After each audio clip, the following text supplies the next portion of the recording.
Hi, Heather. Hi, nice. Very nice to catch up with you here at IVS Kyoto. So, how has it been going for you the last 2 days at IVS Kyoto? It's been really exciting. Also a little bit exhausting because there's just so much going on and so many people to talk to, but I've been enjoying it quite a bit. Right. Yeah. So, can you tell me a little bit about yourself? I mean, your background and what exactly brought you to Japan and what have you been doing here?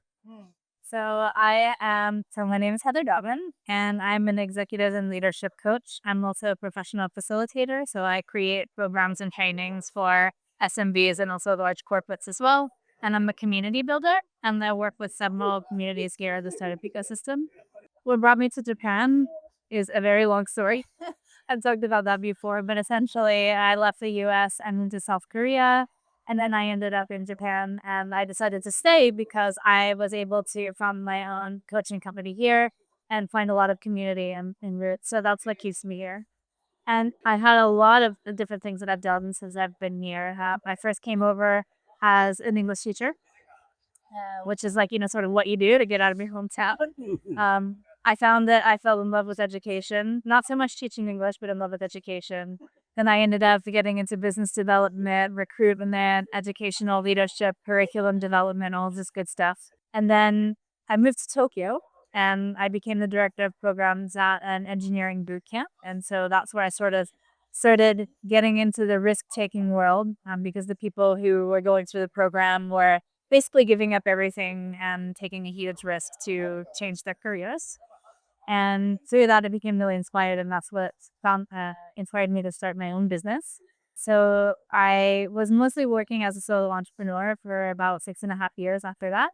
And then I noticed that innovation, one of the things I love about one of the organizations I work in, it's Venture Cafe Tokyo, is innovation doesn't happen in isolation. And I was really noticing that with the people I was coaching and the facilitations I was doing.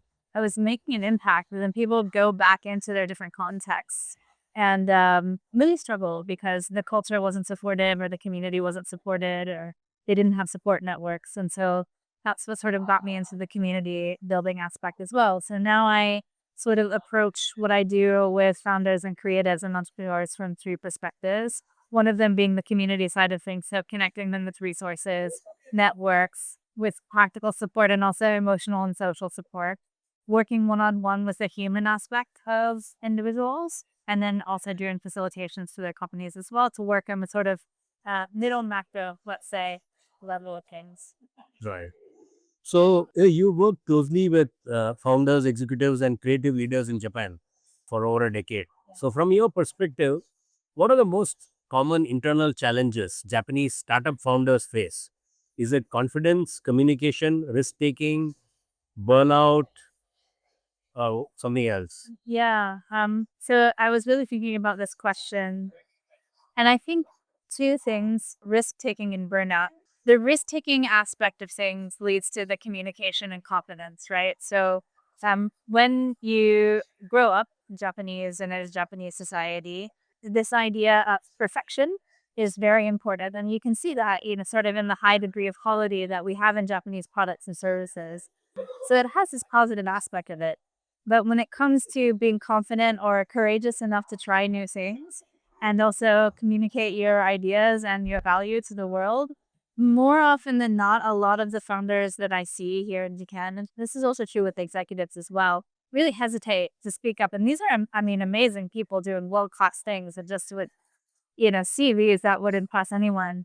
But then, especially when it comes to communicating on a global scale or being able to share their ideas, they really step back and hesitate because it's a risk, right? It's an internal risk. And if they're not perfect, if they're not seen as erudite or, as competent as they would be in their first language, then they simply won't try.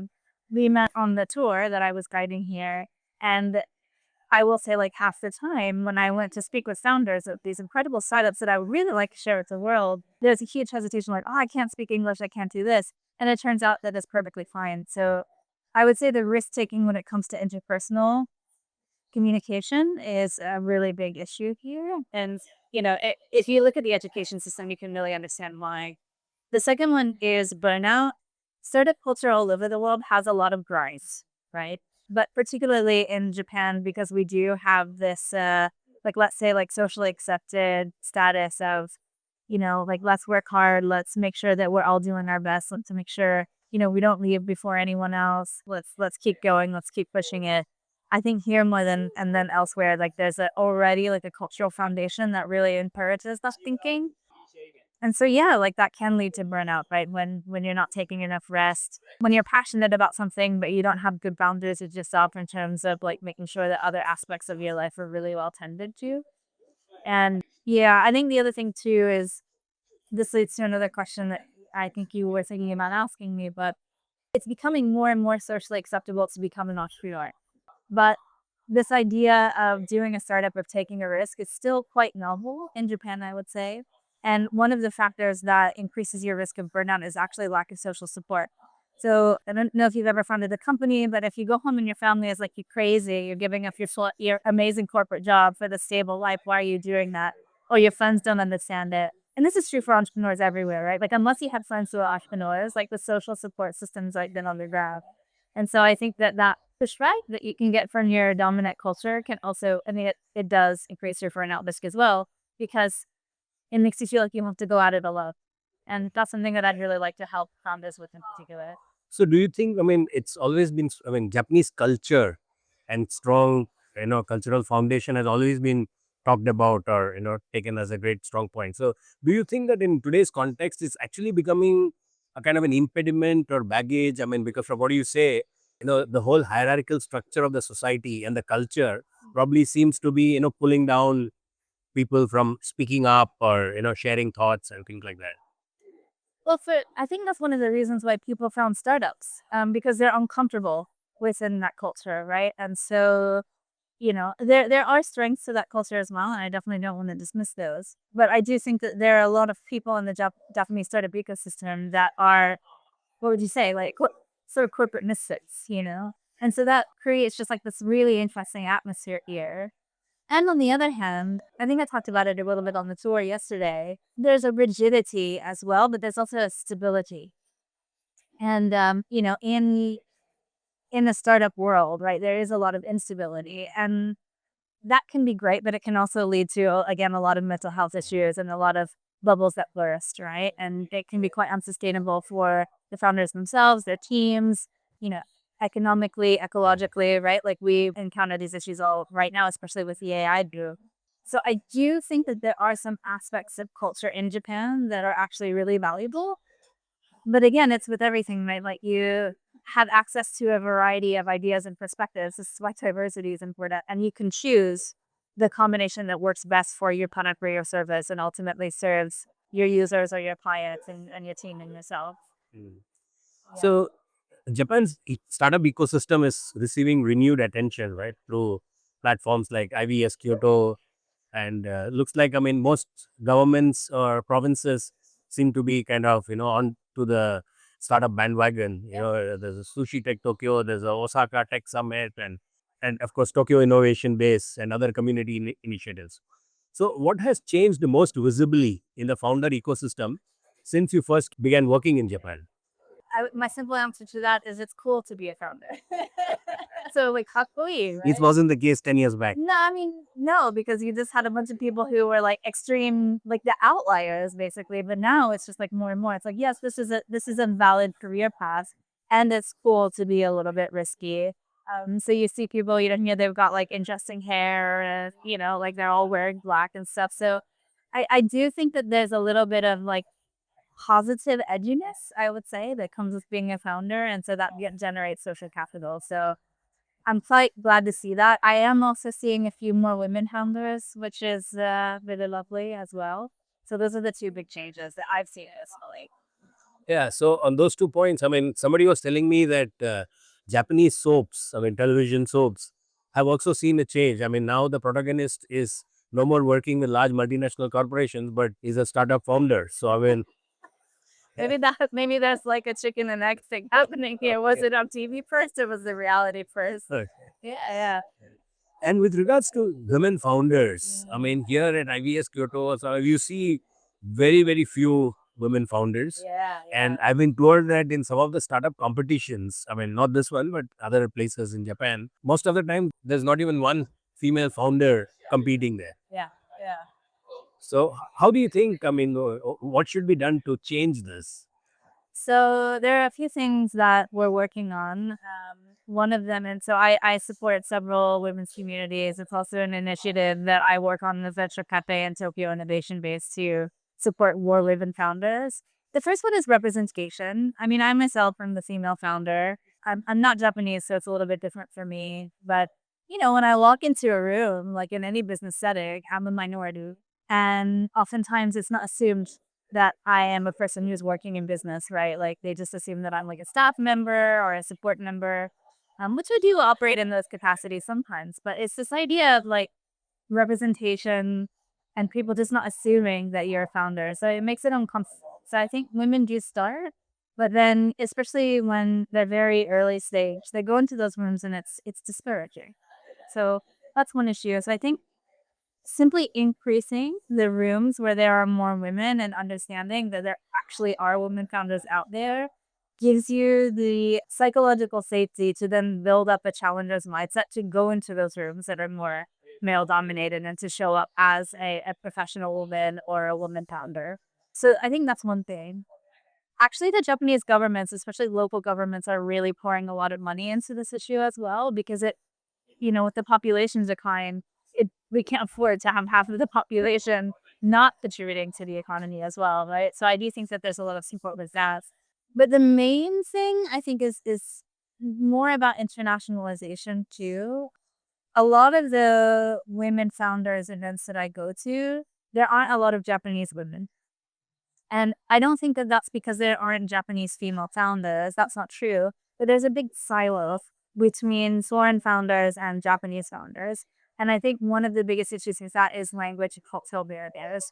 So I do think that we need to have more. One of the things that I like about IVS is that it's very bilingual friendly, meaning like even on the Japanese stages, we make an effort to do simultaneous translation.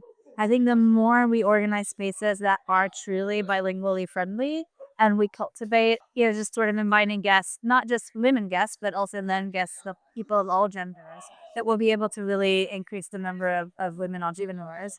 Because you just need to see yourself there, particularly in Japan. I think it's more important here than it is in other places to have representation, although that's important everywhere. So are there any specific affirmative actions being taken?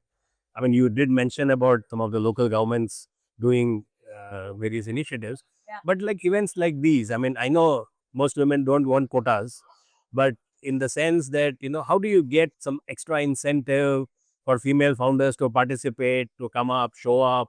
I mean, are there any of these affirmative actions that you see around, I mean, wherever, I mean, not just here, but even in your Tokyo Innovation Base or anywhere? We have targets, right? I don't think that most companies are doing any kind of affirmative action, but I do see a lot of organizations not really considering like the female presence when it comes to organizing things. Or this is a well-known thing in job descriptions as well, right? When you look at the language that is used to promote a position, even if you have this stated target of having a woman as a leadership position, the language itself is very discouraging for anyone but basically men to apply.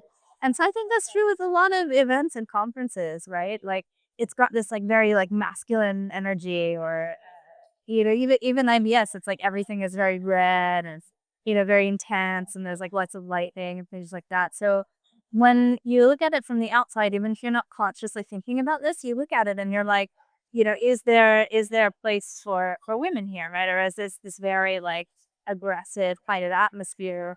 And women tend to lead differently, which is one of the reasons why, despite getting like less than 3% of all venture capital, women-led companies outperform non-women-led companies by about 60%.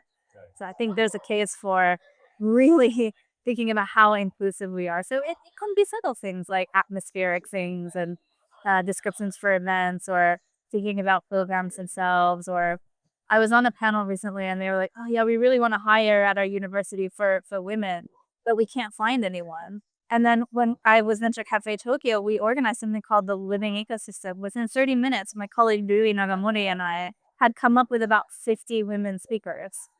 And you always hear this, like, where are the women? And I think that that's become an excuse. So people need to ask the people who know where the women are and actually get serious about putting them into the program leadership positions, into panel discussions. I really think event organizers should be a lot more careful about being inclusive about who they're inviting to speak as well. Because it's just not true that there aren't women founders, there aren't women speakers, there are women professionals. They're there. But are you making the atmosphere that's attractive for them or not? I think would be a deeper question that people need to ask. So you moved from the US and built a professional life here in Japan for more than a decade. What helped you survive? Not just survive, but thrive in Japan's business and startup environment. And what lessons from that journey might be useful for foreign founders, female founders? Yeah. You know, it's funny. I was talking to someone about a service that I'm really building and offering right now, which is human skills for founders. And they said to me, "Oh, yeah, we have a diversity thing coming up next." And I was like, "No, this is a foundational thing." And so, why I bring that up is I am naturally like a highly relational person. And Japan is very relationships oriented. It's based on trust, it's based on patience, it's based on consistency. And because I have lived in at least two countries now and I've built up the ability to do that, I think it's allowed me to really create the connections and the atmosphere of what I need to be able to thrive here. And I don't think that a lot of I think that founders particularly need to focus on building those relationships. So anyone who thinks that relational skills, communication skills, emotional intelligence, all of these things are not important, I would really encourage them to look again as those have equal weight here as strategy, as capital. And so that would be my advice. Like, come in, get the soft skills you need, build the relationships, and then be successful. And that's true for foreign founders. That's true for male founders as well. And I also think that's true for vegan founders. So, as IVS Kyoto brings together founders, investors, and ecosystem builders from Japan and overseas, what would you like the startup community to discuss more honestly, especially around inclusion, mental health, women's leadership, and the human cost of entrepreneurship? It's more the same thing. Start taking it seriously, particularly now with the huge disruptions that we're seeing due to AI. Human skills are more important than ever. So I hate it that I call them human skills because I hate it that they're called soft skills. That degrades them. It makes them seem less important. But as more and more of our knowledge work and our technical skills are taken over by machines, basically, what's left, right? And so I really want to see this as a stronger focus, and I want it to have equal weight as everything else. And I think that the people, there's a huge report McKinsey put out one called Women in the Workplace. Every company that focuses on these things properly as well, not just performatively, because there was a big issue with a lot of DE&I initiatives being just pure performance and not actually being effective, but really taking it seriously, they outperform their peers. And that's going to be the differentiator now for the next decade or so take it seriously. What would, in your opinion, be a healthier and more inclusive Japanese startup ecosystem about 5 years from now? How would it look like? I would really love it if we had cyclical cycles of hustle. I'm a big fan of hustle. You know, we're here at IVS and we were just talking about, are we going to side events? How do we make sure we're properly rested so that we can actually show up to make these connections that we have to make and not just be exhausted? So I would love to see people embrace that cycle of hustle, not grind. So just make sure you're looking at yourself and your company and your team holistically. Okay, now I have to put in a little bit more effort, but how long can I continue this? Can I schedule some time or can I make boundaries? Or can we make, like, let's say, collective commitments to make sure that we're doing other things, right? Besides building, building, building, building all the time. And I think if all parts of the ecosystem agree that this is important because we need to move forward together towards a more sustainable future, it's completely possible. But we have to have that culture shift. So people are thriving, they're contributing for, longer term. A lot of social problems are being solved like through this more sustainable leadership style. This is what I'm seeing as the healthy ecosystem. I hope I get to see it before I die. I was just asking for 5 years. Yeah. Well, okay, 5 years. I know, like, okay, I got to step it back down. Like, let's say startup founders have some hobbies. And okay, the divorce rate for founders is lower. Yes. Wonderful. It was a pleasure speaking with you, Heather. Thank you very much. Thank you.